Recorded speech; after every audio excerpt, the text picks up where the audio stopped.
Welcome everyone here to the Dorm Pod interview. I don't even know what number at this point. I have Adryen Tietz with me pitching 2 shutout games. Adryen, what was your scouting report on those, 2 teams, and what's your strategy on, throwing the shutouts that you do?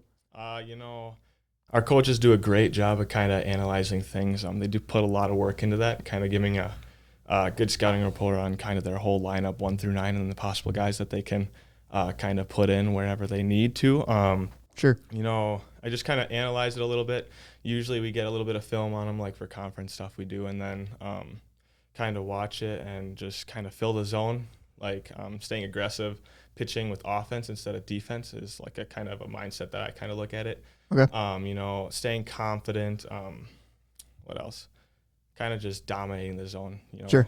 Stay on the attack, not pitching from behind. That's pretty much all it is. Yeah, I've noticed that.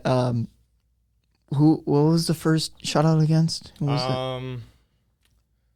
Luther, I think is. Yeah, it was Luther, and then you had Northland, right? Yes, Northland. I gave up a run in the first, but that's okay. Oh yeah, that's right. Other than that, it was pretty good. Yeah. Besides that, yeah, yeah, you were, whenever I see you, I know you attack the zone all the time, so I'm kind of like, oh, Tietz is up on the count, early in the game, he's 1-2 count or whatever. Goal is always to stay ahead. Yeah, playing offense is what you said. You are what grade are you in now? I'm a sophomore this year. You're a sophomore. Yep. Okay. So the last 2 years, what's been the best off season, training work that you think helps you pitch as good as you do? Definitely getting in the weight room. You can never do too much in there. Sure. But other than that, kind of just, off season, I play amateur ball in the summer here in Minnesota with my team back home. Other than that, just taking the equipment that we have here and just kind of using it to my advantage. Okay. And just hammering out as much work as I can put in kind of to benefit everyone. Nice. Yeah. I'm assuming you pitched, years in high school. What was your favorite high school memory? Oh, there was a lot. My favorite was probably my senior year. One of our games kind of midway through, it was a conference game, and we were facing probably one of the better teams in the state from our conference, and I threw a no-hitter against them.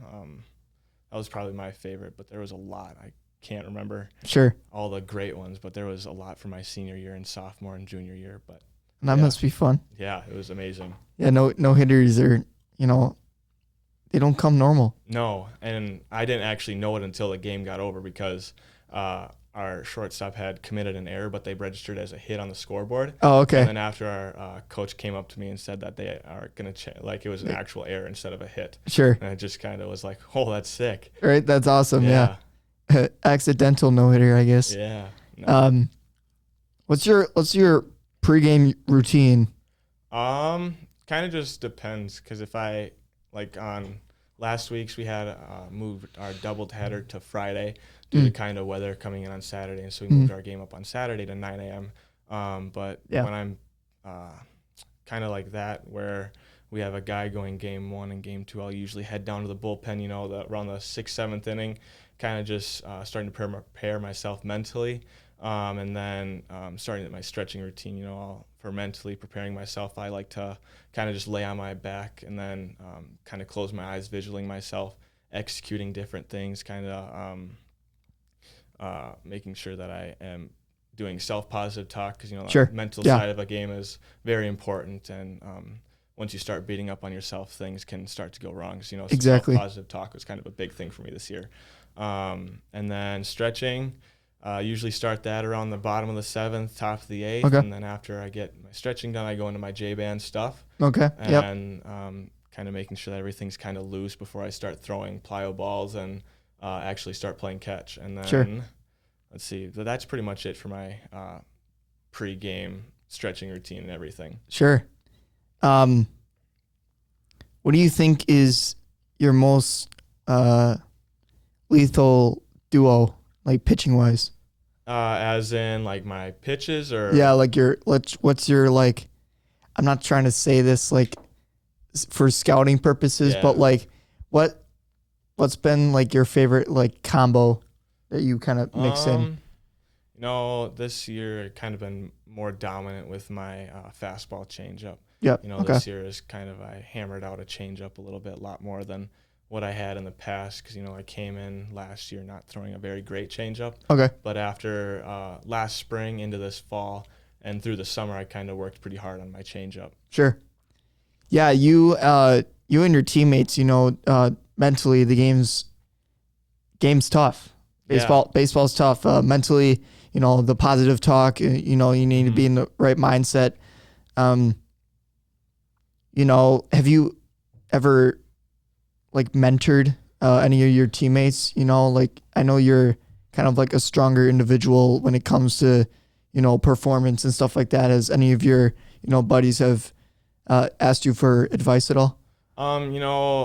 Usually kind of try and stay open with each other a little bit and try to do what I can to help. And if I see someone kind of is down on themselves a little bit, I'll kind of be like, hey, keep your head up, move on. Can't change things in the past, and you can't be afraid to make mistakes. Mistakes are gonna happen. Baseball's a sport of failure. Like if you go 3 for 10 in a game, or like 3 for 10 in a couple series, that's pretty dang good for what you're looking for. But yeah, just kind of staying positive and help people like move on to the next at bat or next play in the field. Sure. But you can't stay in the past. Right. Yeah. What's your advice for, a high school player ready for, the next level? Kind of the biggest things for me was playing with confidence. Like you can't play scared, can't play timid, can't be afraid to make a mistake because it's going to happen like I was talking about before. Other than that, what was the next one? I had a couple. Oh, and not changing yourself. Like play you. Okay. Stick to your approach in the box, be yourself. Don't be other people, just be yourself and play like how you got there. Sure. Yeah, that's awesome. Finally, what's your favorite, MLB player that you watch out for?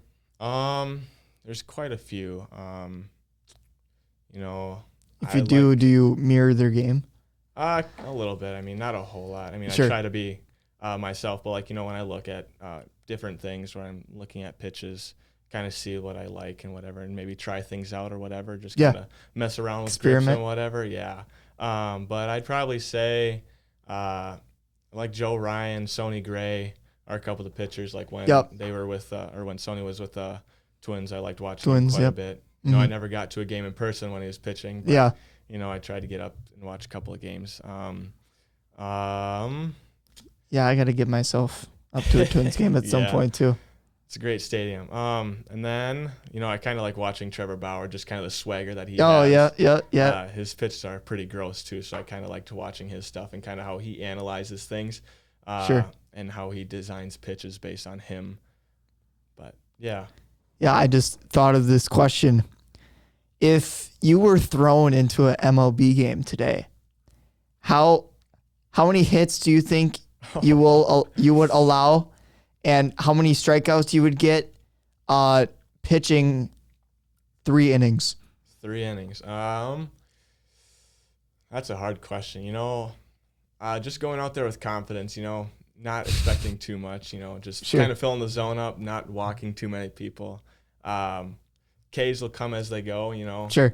You're not always looking to get Ks, but more kind of a mindset thing is pitching to contact rather than trying to blow it by everybody because that's not usually how it goes. Yeah. So I'm not throwing 100 miles an hour here. But right, yeah.